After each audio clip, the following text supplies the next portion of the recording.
এই কবরে নবীর কন্যা ফাতেমাকে রাখতেছি, বেয়াদবি করবি না। কবর কোনো জবাব দেয় না, কবরকে ডেকে বলে কবর এই কবরে কাকে রাখতেছি? হাসান হোসাইনের মা, বেয়াদবি যেন না হয়। এই কবরে হযরত আলীর স্ত্রী ফাতেমাকে রাখা হচ্ছে, বেয়াদবি যেন না হয়। কবর থেকে আওয়াজ আসতেছে, সাবধান, আমি কবর হাসান হোসাইনের পরিচয় চাই না, আমি ফাতেমার পরিচয় চাই না, আমি কবরের পরিচয় হলো নেক আমল। কি কান্না, মুন্সিও কান্দে, শ্রোতাও কান্দে। নবীর নামে কত মিথ্যা কথা। ও ফাতেমা, ও হাসান, ও হোসেন, আসুন, আমার জন্য আপনার নাজাত পাবেন না, আমার পরিচয় নাজাত, আমল করলে নাজাত। নবী ডাকে করছে, আর নবীজি সার্টিফিকেট দিয়েছে বুখারীতে, ফাতেমা হলো জান্নাত, এখানে যাবে কেন? জান্নাতের মহিলাদের সর্দারিনী। হাসান হোসেন জান্নাতে যাবে কেন? হাসান হোসেন জান্নাতের সব পুরুষের সর্দার। আর সেই হাসান হোসেন আর ফাতেমা করে চিনে না। কবর করে বলতেছে, আবু যার রে, কি কান্না, মুন্সিও কান্দে, শ্রোতাও কান্দে। আল্লাহকে কি কান্না কান্দিস রে? কি আবু যার বলতেছে, আবু যার বলতেছে, ফাতেমাকে রাখা হলো, হাসান হোসেনের মাকে রাখা হলো, কবর ভালো ব্যবহার করিস। তোমরাই না বলতেছো কারো কাছে কিছু বলার যায় না, আবার কবর কেমনে বলতেছে? কি বিপদ! সবিরোধী ওয়াজ। আল্লাহ ছাড়া কারো কাছে চাওয়াই যাবে না, শিরক। কবরের কাছে কেমনে আবু যার বলতেছে যে কবর ভালো ব্যবহার করো, সাবধান। কবর কেন করবে? ব্যবহার তো আল্লাহ করবে, কবর কে? কথা করে কি বলেন না?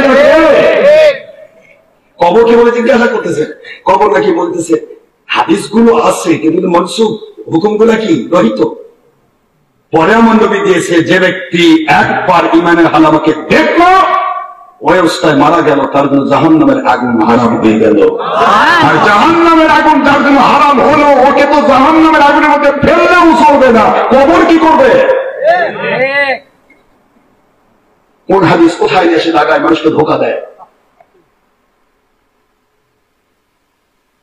সর্বাঙ্গে ব্যথা, ওষুধ লাগাবেন কোথায়? খালি চুলকায়, খালি চুলকায়।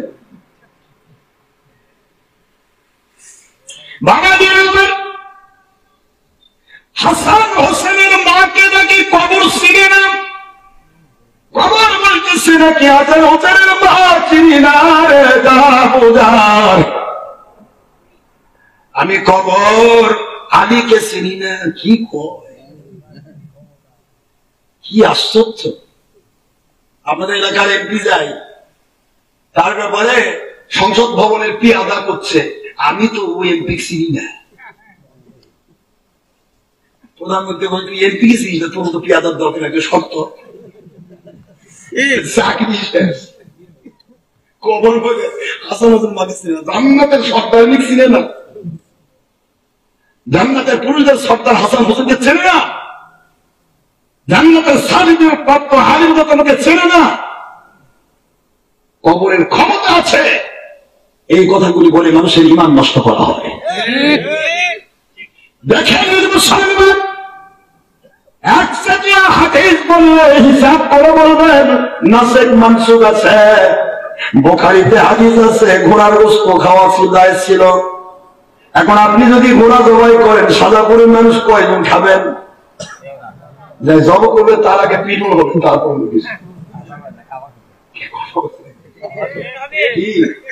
আগে তারপর দেখা যায়।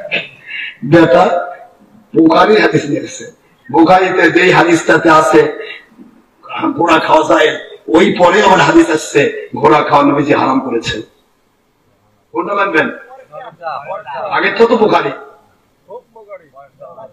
এই তো হাদিস বললেই হবে না, দলিল লাগবে। নাসে 2016 সালে সরকার একটা আইন করেছে, 2023 সালে যদি ওই কয়েক খ দিয়ে আবার ওটা সংশোধনী দিয়ে দেয়, ওটা শুধু সংবিধানে পাতাত করে থাকবে, সম্মানের পাত্র হয়ে থাকবে, কিন্তু আইন থাকবে না। এই 23-এরটা চলবে। পাগলা মাদারি বোঝেন, আমি যাই এখানে কুসকুস করে কানার হাতে কুড়ান দিলে কচুর বানান খাও। হাদিসে আছে।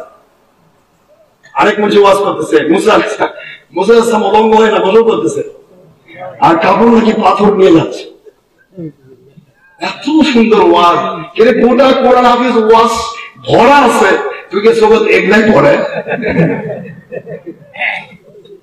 জালিমের জাত কয়টা?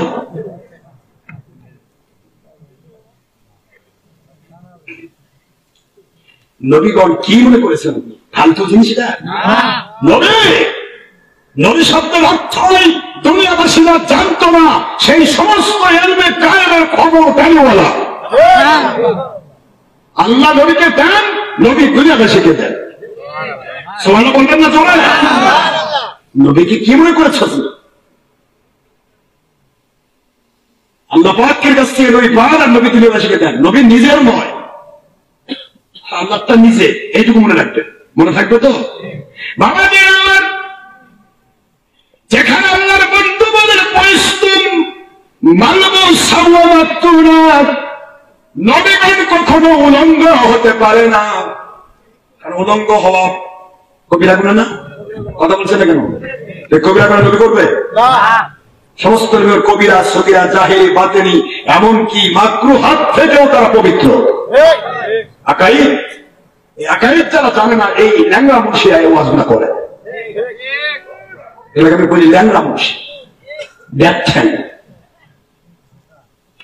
হাদিস পড়লেই হবে না বেটা, আহলে সুন্নাত ওয়াল জামাতের আকীদা ভুক্ত হও। হাদিস পড়ে দাও। আহলে সুন্নাত ওয়াল জামাত হচ্ছে ওইটা, যেই হাদিস মানা যাবে, যেটা মানা যাবে না, দুটাকে এক জায়গায় করে করতে হবে, তারপরে সেটা হবে আহলে সুন্নাত ওয়াল জামাত। চলে বলুন সুবহানাল্লাহ।